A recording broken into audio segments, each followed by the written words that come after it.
Hi, I'm Suki. And I'm Claire. Welcome to Getting Psychic, where you can listen to us use ourselves to test the theory that anyone can get psychic.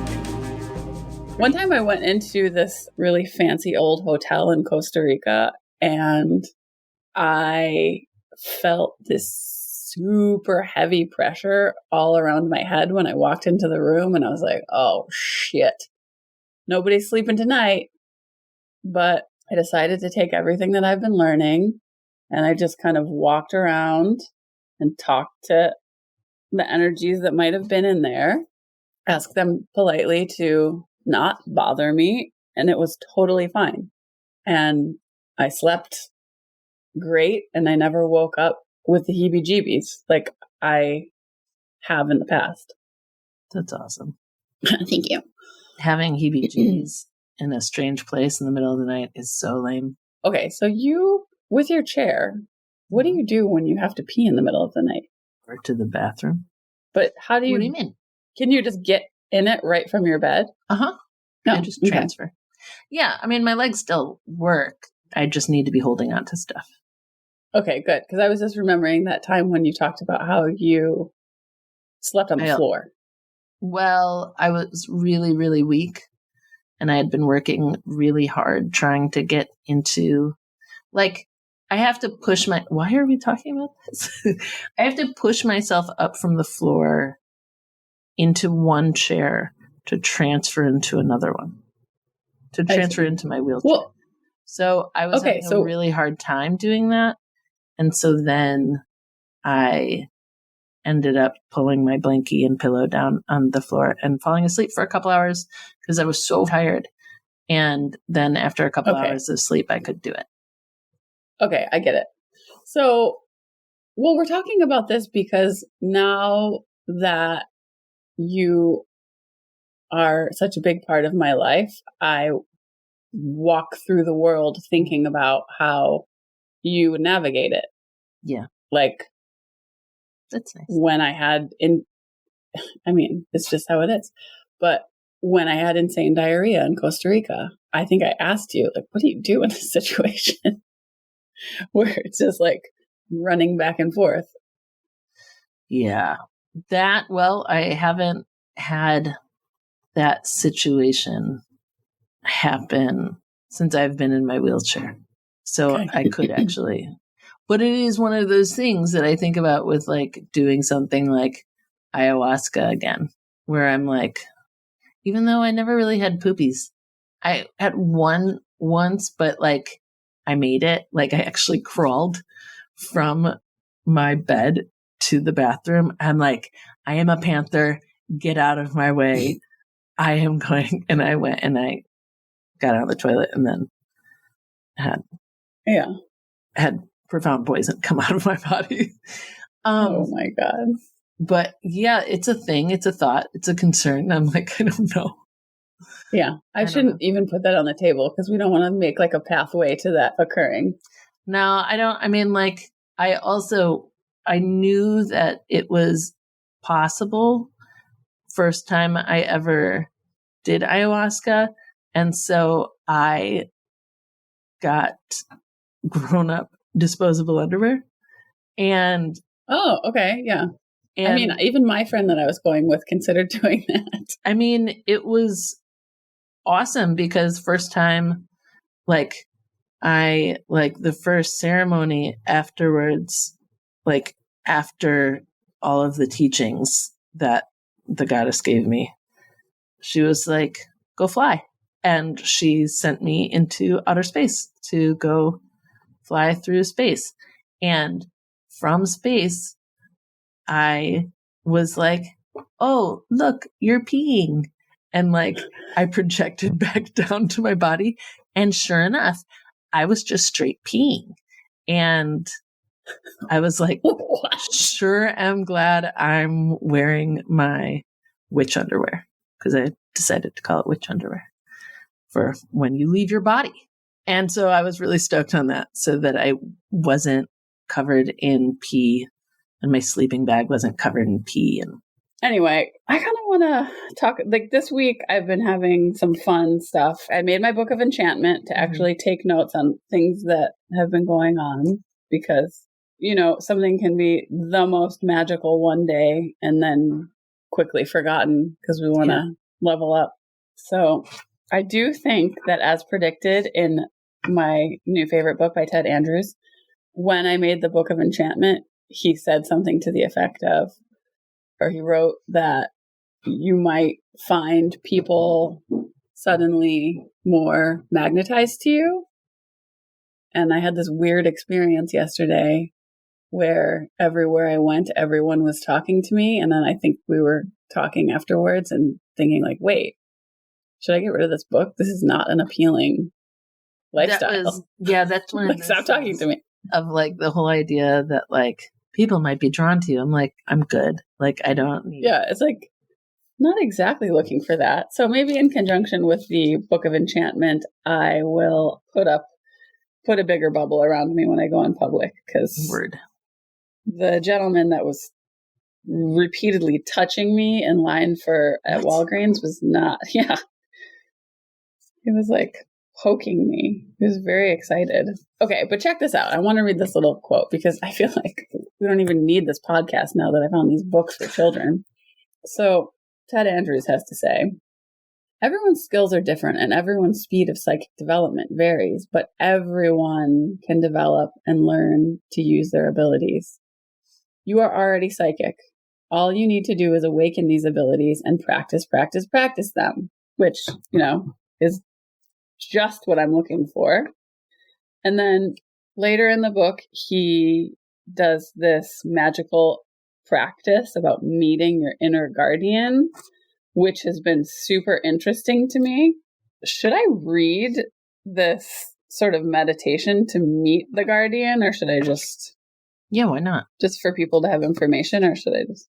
Okay, because it's kind of long. We'll see if we like it. So, as you close your eyes, you see yourself standing in the great hall. Well, hold on. I'm going to do it. Oh, yeah. Okay. Do it. Okay, go.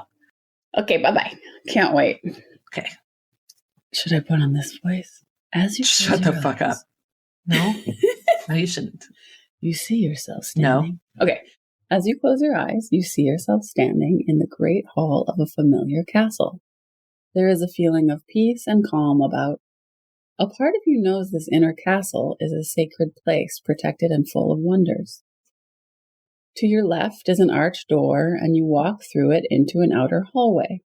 In this hallway is a beautiful spiral staircase, and you head toward it.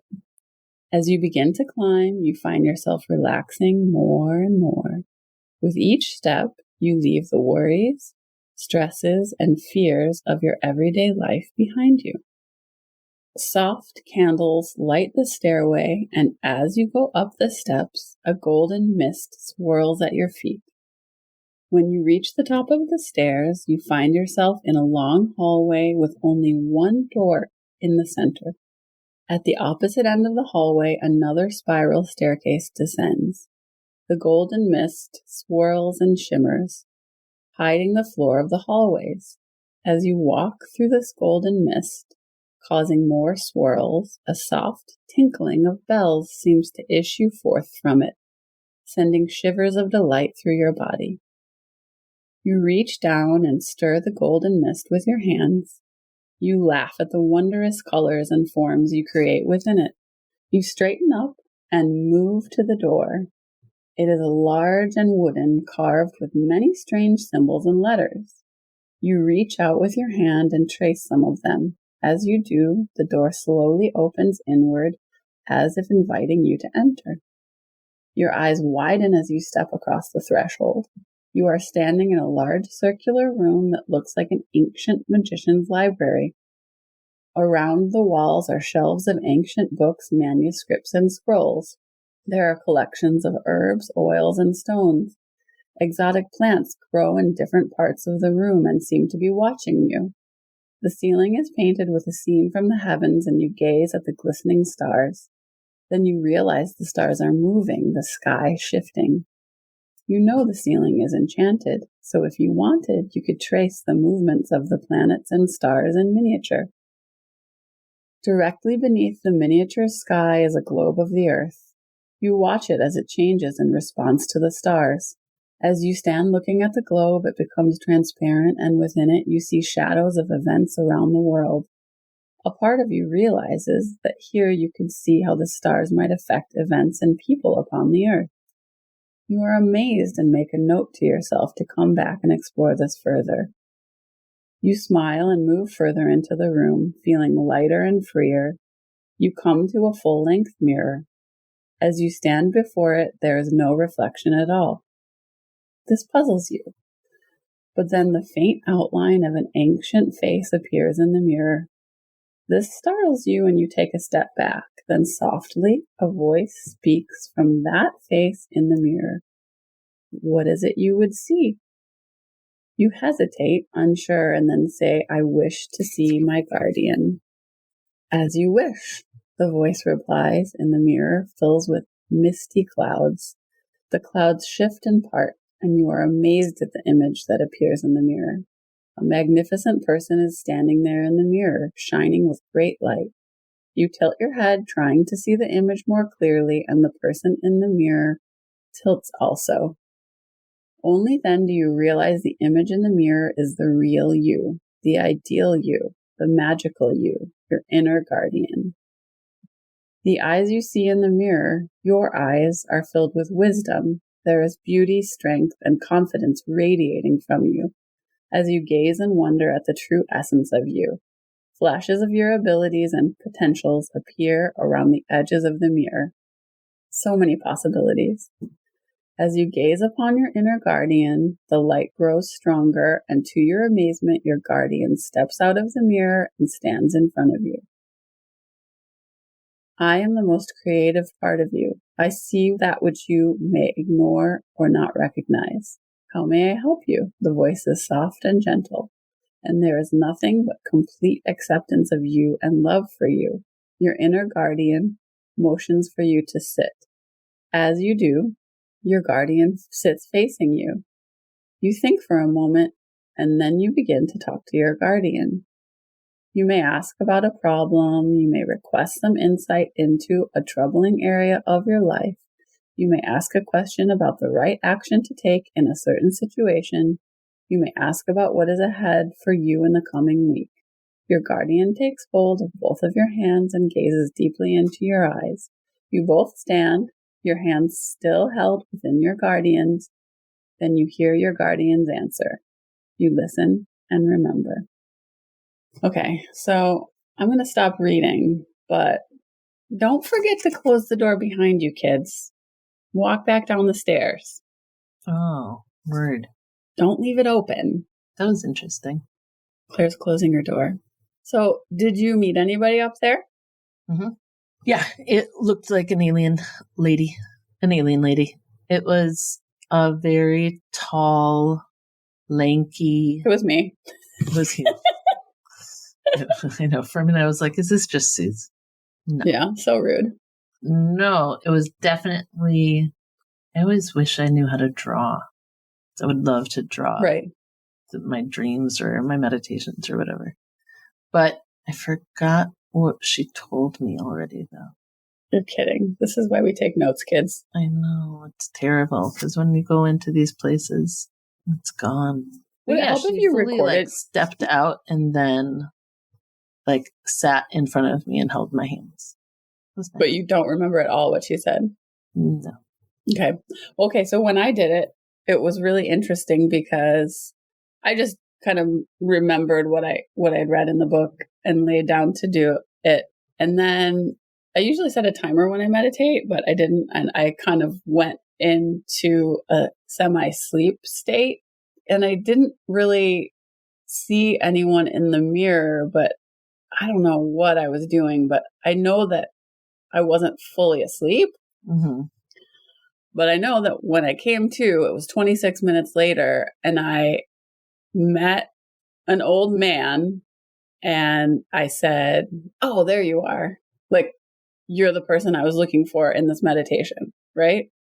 So a month or so ago, when Patty, our teacher, walked me through meeting my guide because I was being a little frustrated baby about how I couldn't do it on my own. I did this meditation to meet a guide, and it was clear as day, like this happy, loving monkey that ultimately was just kind of how my guide wanted to represent to me what they were. But I laughed. I was like, I can't believe this is a monkey. But it was so cool that later, the same day, I said, I got to go back for more. So I go back for more. I do the meditation and I open the door, and it's like this little hermit. And I've never seen his eyes yet, but he's like this little bowed over guy. And I keep going back and forth between calling him a monk and a hermit, right? So he's there. And I was like, that's so funny. What the heck? Well, it's not the same thing. And then, of course, there's always the background chatter of, why am I making this up? But so then I had this dream. I was homesick yesterday, and I had this crazy dream where I was back in Costa Rica and I was meditating with all of these wonderful women. And I kept getting this message super loud as if I was hearing it in an awakened state. And it was, you live a solitary life. You live a solitary life. And in the dream, I said, is anyone else hearing this?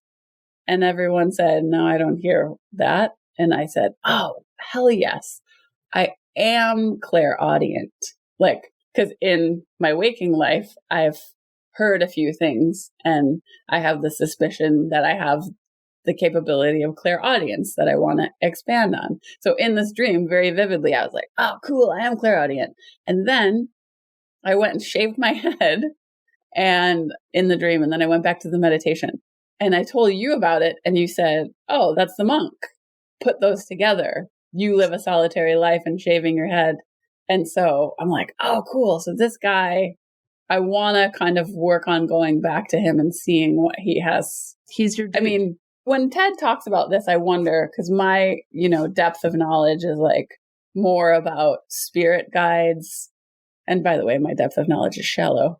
So it's sort of like that meditation that I just read to you. He was insinuating that we're meeting our higher self or our inner self. And so like, I don't know how to necessarily differentiate those two things, or I mean, it's probably not even necessary, but I'm just curious about your thoughts on that.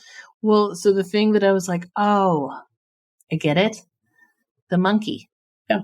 Monk. Oh, fuck. That's what you were figuring out? I was like, oh, it came up as this sweet, cute thing.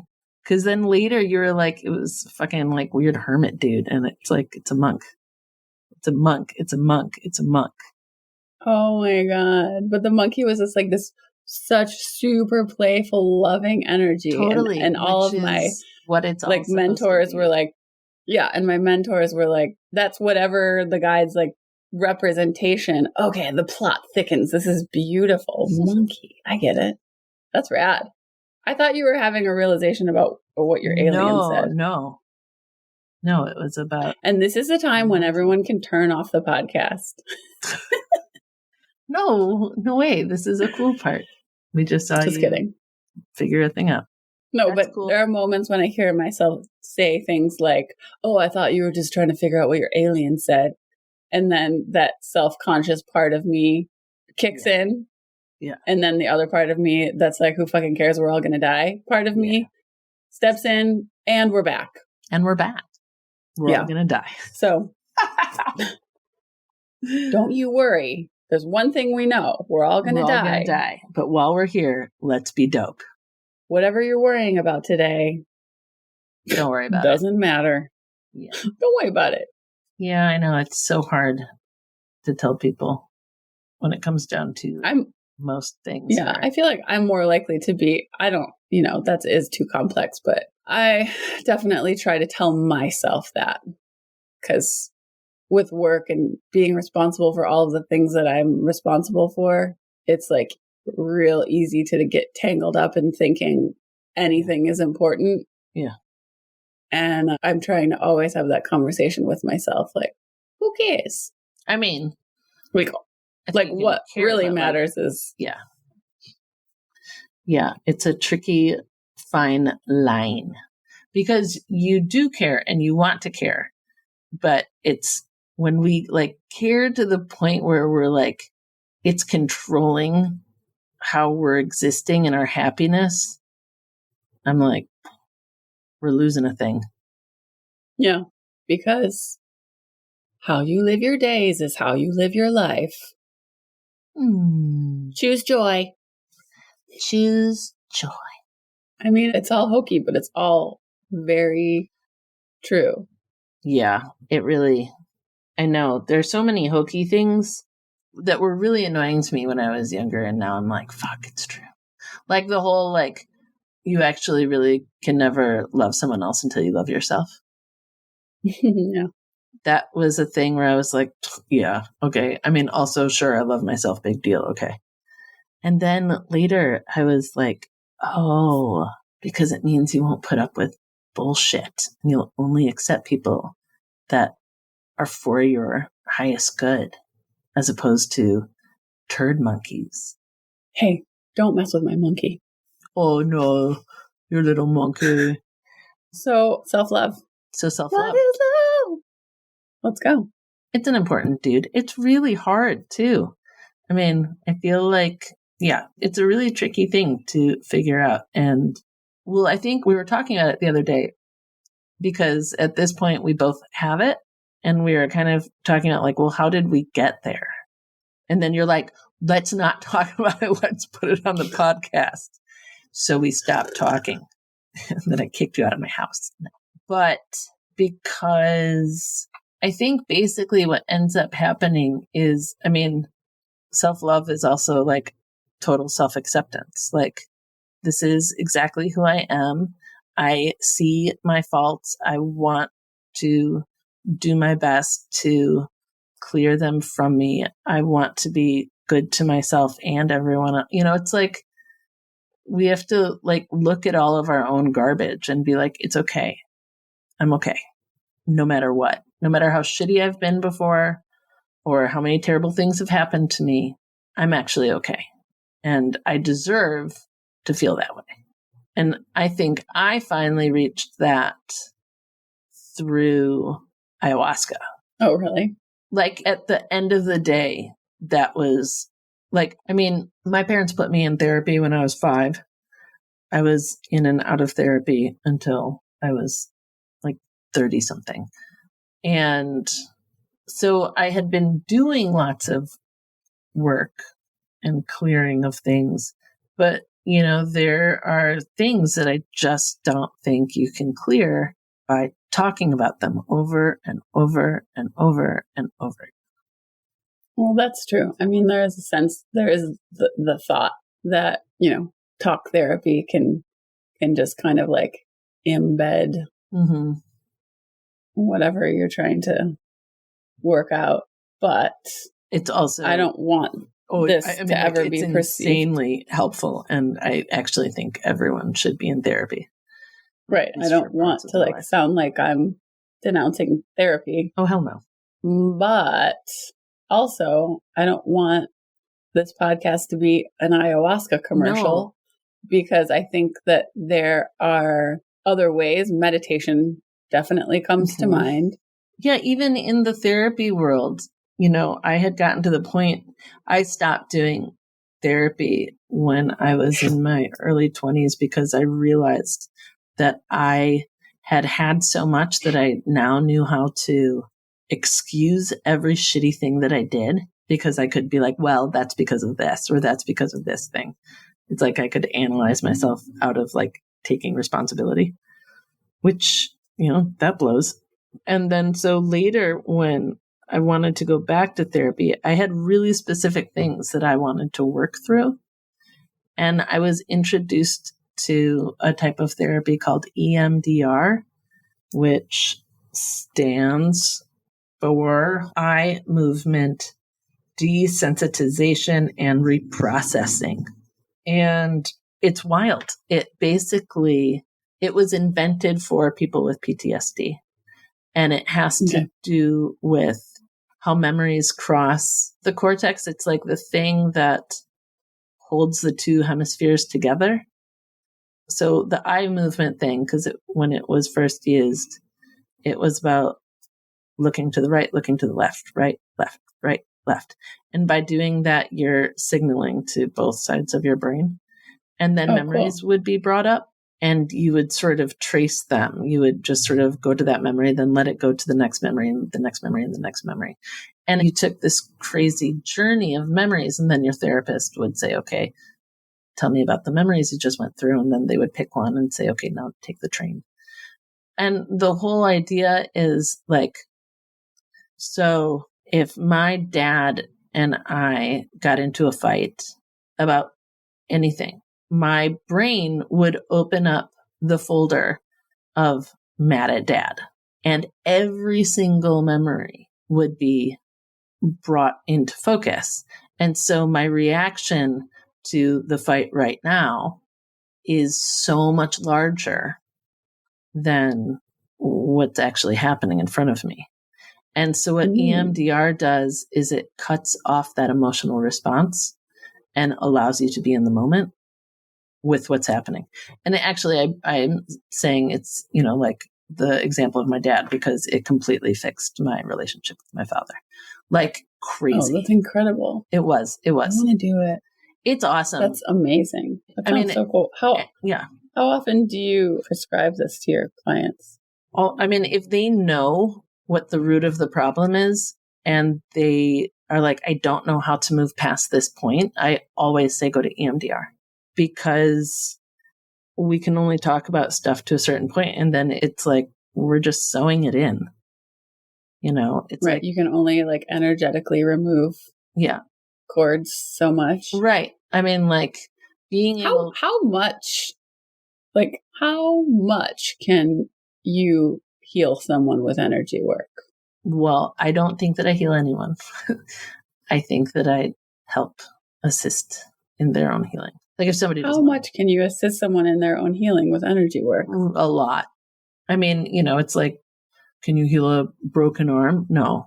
I can help. I can assist in the healing of it. But I can't, actually stitch bones back together.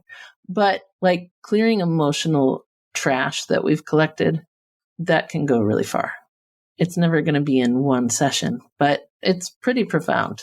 So in the vein of self-love on the subject, I was listening to the follow-up book to E Squared, which is called E Cubed. And I think it's just more little magical games that you can play with yourself. And your world.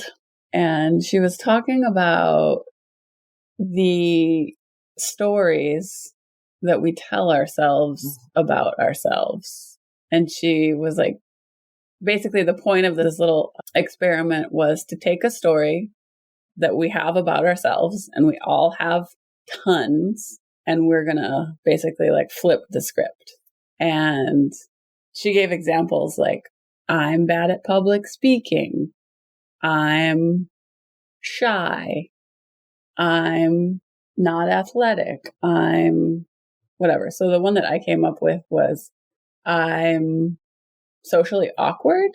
And I think the experiment is to sort of collect all the data that would work against your theory. And all of the moments where I'm not socially awkward, all of the moments where, and it started, I didn't even finish listening to it yet, but it started to unfold for me. Oh, wait a minute. We can change all of the things that we think about ourselves. Yeah. It just became abundantly clear in an instant that I knew that I could do that. And I knew if I stopped saying that, I could work and no longer feel that way. And it would be amazing. I have a similar trick, brain trick, mind trick. When I think of my mind, it's a long hall with a lot of doors. That's fucking weird. And if I'm staying in the now and ignoring the thought clouds that, are ever present, good. If at the end of this hall, a door opens and this, girl pops out and she says something, I have to go down the hall to her. So I have to go to the thought and engage it and say, what? And so then she's like, oh, that thing that you said last night at the barbecue was really stupid. I would be pretty embarrassed about that. And I go, oh, shit. And then another door opens and another girl pops out and was like, yeah, man, that felt really familiar. Kind of like the time you did X, Y, and Z. You have had this problem forever with speaking out of turn.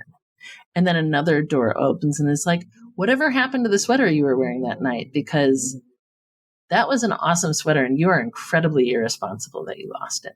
And another door opens and another door opens. And all of a sudden my mind is filled with all of these self-loathing bullshit things. And this is what our mind does. And what I learned was, if I go back to the original bitch and she's like that. Yourself. Yeah. The original bitch me. And when she's like, that was really stupid. You made a total ass out of yourself last night. If I say, are you sure? Are you 100% positive? Is that a fact? The answer is no. And the door closes. And then all the other doors close. Because that monkey mind bullshit, it can only give you opinions and judgments. It can't actually tell you a fact at all. And so every time I'm like, oh, I'm not good at this kind of thing. I then try and remind myself, be like, are you positive? Like, is it a fact that you're not good at it? Or do you just have to work harder? Or like, are you actually irresponsible because you lost a sweater? Well, maybe that day you were, but it's not like a general, it's just like one of those things of like, we tell ourselves so many things about ourselves and then they become real for us. They become these facts that are made out of myths we tell ourselves about ourselves. And it's fucked up. Yeah, it's wild. So like that whole idea of being able to, like what she said, of being able to like show yourself the list of proof or anti-proof, it's like, prove it. It's like, we can't. Yeah. Yeah. Let me give you her name really quick again. Pam Grout. Pam Grout. Thank you, Pam. What a charmer. Yeah. It's interesting that we have to, that it's natural to talk shit to ourselves all day. And we have to enlist tools and tricks to eradicate it. Yeah. But I think that... And the more we do that, the more we actually can love ourselves. Yeah. And I think it's interesting that, I don't think any beautiful baby comes into the world with having thoughts of self-doubt right away. The way that this culture and society works around the baby. Yeah, no, we're taught to create real that. Quick, though. Yeah. Yeah, it's wild.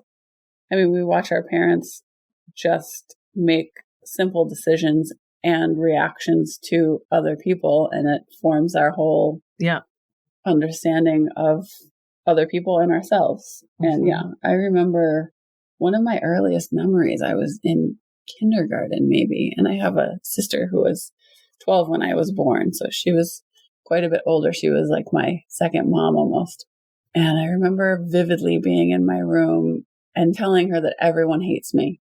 And what a sad little feeling to have, because I also had this duality of the understanding that I was fun and funny and so many amazing, powerful things.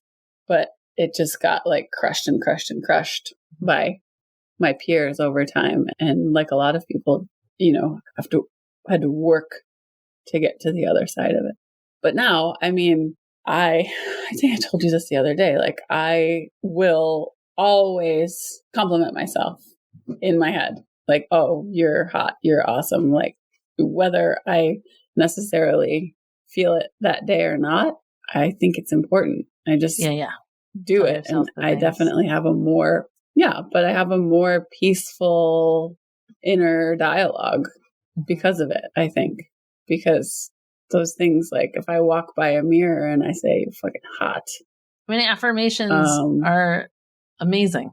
Yeah. And they have to come from us. And just like anything, just like any thought that is energy, it moves stuff. Yes. Yes. And it can push out the ones that say, "Oh, no, you're not. You have really prominent nasolabial folds. You should do something about that." Nasolabial fold. Mm-hmm. So that's hilarious. Yeah. But self-love. Tricky. But real important and awesome. I mean, the most important. It is the most important. I actually do think that is the most important thing. And yeah, so what I haven't talked about yet, I don't think on the podcast, is I own an Aura camera company. And so We've touched on it. Okay, great. Mm-hmm. So this camera takes pictures of, I mean, really, when it comes down to it, it takes pictures of the chakras that are most lit up for you in that time. If you're in super grounded work mode, like doing the things, it's going to be red, et cetera, blah, blah, blah, blah, blah. But it's like your true nature of the now. Okay. They don't change day to day. Mine hasn't changed for 2 fucking years. It's really annoying. But I made a booklet to go with the portrait. So when I give them to the people, they can take away this book that says all this stuff. And explains colors and placements and blah, blah. And in Chicago, every fucking time, people are like, "Why are there only good attributes in your booklet? Where's all the negative stuff?" And I say, "You already know what kind of asshole you are. Like, I don't need to tell you. I only want to tell you about how unbelievably beautiful you are, because you tell yourself the shitty stuff constantly. And if I gave you 5 incredible things that I saw in your aura and then 1 negative, you will only remember the negative. So I just want you to have a picture of yourself that every time you look at it, you can remember all of the beauty that you are." And then they cry. But it's really, I mean, Chicagoans cry. People are always like, "That's amazing." It's like, yeah, because we suck at doing it for ourselves. And, our people can tell us that they think we're amazing, but we're real good at being like, yeah, thanks. Yeah. So it's hard to witness people that really struggle with it. It's hard to know how to help someone find their way. But I also can't say, just like the psychic thing, I can't say, "This is the way." Like, I always complain that psychics like shut the door behind them. Like, "Teach me something." And they're like, it's like, I couldn't be like, "Okay, here are the steps to self-love." No. Because they're probably not the same for everyone. But I guess I would, the exercise that I listed, I guess I would definitely, I'm sharing for a reason. But I actually can't tell you, given the life that I've had, why I love myself so much, but I am very grateful. Yeah. Yeah. I mean, well, actually, I don't know. I don't know if we've all had that experience that you've had of like, everyone hates me, because I had a similar, God, I hate this story. I'm totally going to tell it. So I think I was, I don't know, like in 2nd grade or something, and I was at daycare after school, and there was an older girl. She was just always kind of mean to me, or just like rolled her eyes at me. And one day she and I were putting mats away, and I said, "Why don't you like me?" And she, just sort of like shrugged or whatever. And I said, "It's okay. I don't really like me either." Oh, shit. I know. And so sad. It kills me. It kills me that I felt that way. But like, I get why I felt that way. Like I was it like, your true feeling, or was it what you just thought at the moment? I think it was like a combo. Like, there was the part of me that wanted to make her feel okay for not liking me. And then there was a part of me that's like, yeah, I don't even know if I'm actually likable, because I just, I was a very emotionally hungry child. Yeah. That's so sad. And now look. Yeah, man. Latchkey kids of the 80s and 90s. Damn. But now look. I don't know. I think I'm pretty dope. The end. You settled into your power. Yeah, I feel like a super ferocious beast. So, I mean, I think it's also something that comes with age. I mean, like the older you get, the less you give a fuck about how other people will, hopefully, I guess. Yeah. Because like every decade, I like shed more and more caring about what other people think about me. Yeah, for sure. Or, you know, like, I think I really started to like come into my deep self-love, making deep self-love to myself when I opened my first business when I was 29. That was a really huge shift for me. Your return of sense. In the way that I saw myself. Because before that, I really I struggled. I always had this sense that I was meant to help a lot of people and to do amazing things. Every other day, I was figuring out a new scheme to figure out what I should do with my life. I think you guys opened up Sparrow the same year I opened up Magnolia House. And 2008 when we quit our jobs to open Sparrow. Yeah, I opened my doors 2009. Yeah, we opened our doors in 2009 too. That's crazy. Yeah, I know. And so we both have 14-year-olds. Mm-hmm. And it was so much fucking work and so much insecurity and so much like, what am I doing? Is it going to survive more than 10 minutes? What am I doing? Is it going to survive more than 10 minutes? What am I doing? And then just having to keep trucking through it. Yeah. Intense. Same. And then one day I all of a sudden realized I was just like, oh, I've been doing this for like a decade and it just keeps working. And I keep feeling like I'm getting better at it. So. Yeah, it is incredible. But it's funny because like soon after we opened Sparrow, I was like, oh, I get it. This is me. I figured it out. And I kind of figured out, I loved the work that I got to do behind the chair. And like, basically it's a sort of energy work, right? You really do help and heal people and share information all day long. And that was super important for me in just kind of like, I think my life path, who I'm supposed to be. Yeah. But within 2 years, we had everything going really smoothly and we were financially stable and profitable and it was chill. And I was like, okay, what's next?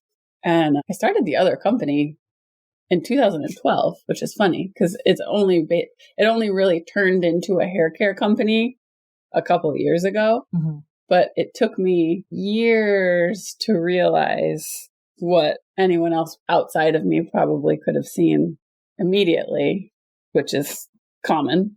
But that I basically launched a skincare company as a hairstylist that owned a very popular salon. That makes sense, right? That shit was delicious. Like no platform. Yeah. But then I finally woke up and was like, oh, I have all of these super strong beliefs about my industry and products and all of these things in general. But I think I sort of just didn't have the guts to do it, which falls into self-love too. But then I launched the hair cream and everything super fell in place and it just clicked and everything makes sense. And I'm just going to pretty much just take over the world by taking care of people in that way.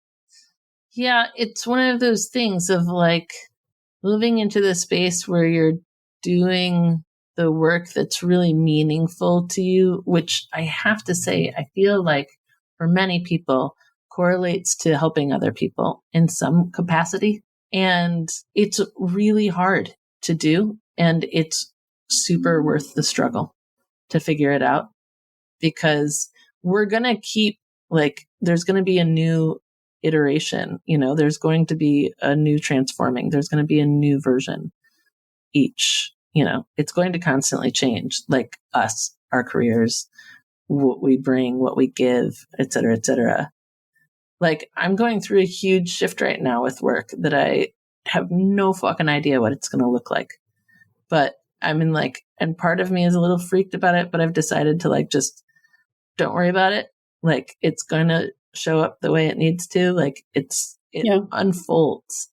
And it's really just having faith, but it's about like being like, I know this is what I'm supposed to be doing. And I know I don't know all the answers and I have to wait for them. Yeah. It's tricky, it sounds like, but that's like believing in yourself, self-love, that stuff. Yeah. And that's also the perspective of someone who sounds like they've been through those transitions enough times to understand that whatever is in your highest good or highest interest is on the other side. Yeah. So there's a little bit of peace after you've been through it a couple times. But yes, for sure. Yeah. I mean, launching both of those businesses was just, I was chain smoking on the sidewalk. Not both of them, but when way back when we launched Sparrow, it was horrifying. Yeah. But now, totally. As I make more bold and more crazy moves in that area, there's more of a peace in it because I do understand that as you level up, it has to be painful. Yeah. Because if it were easy, it wouldn't be a level up. So it's just like kind of this sense that, all right, I'm buckling in and I'm doing this thing that is horrible. And on the other side, I'll be able to reflect and say, oh, how cool. I always think, like, look what I've done. It can't possibly be comfortable for a caterpillar to turn into a butterfly.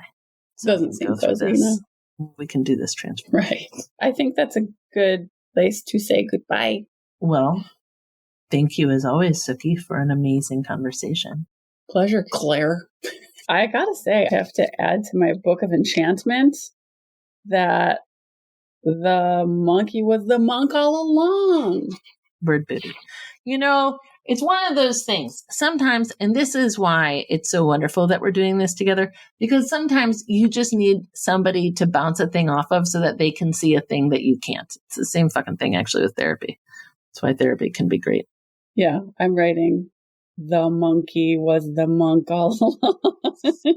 No, it's true. I wouldn't have made that two connections there.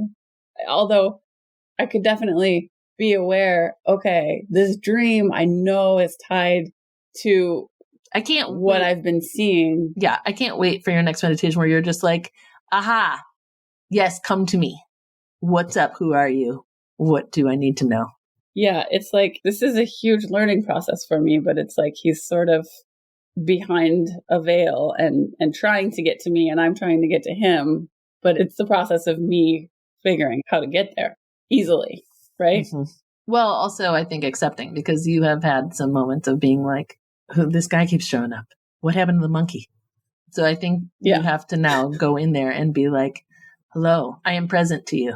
You know what I mean? Last time I meditated, I said, I'm going to be back. So mark my words, monk. You will see me again. I'm going to be back.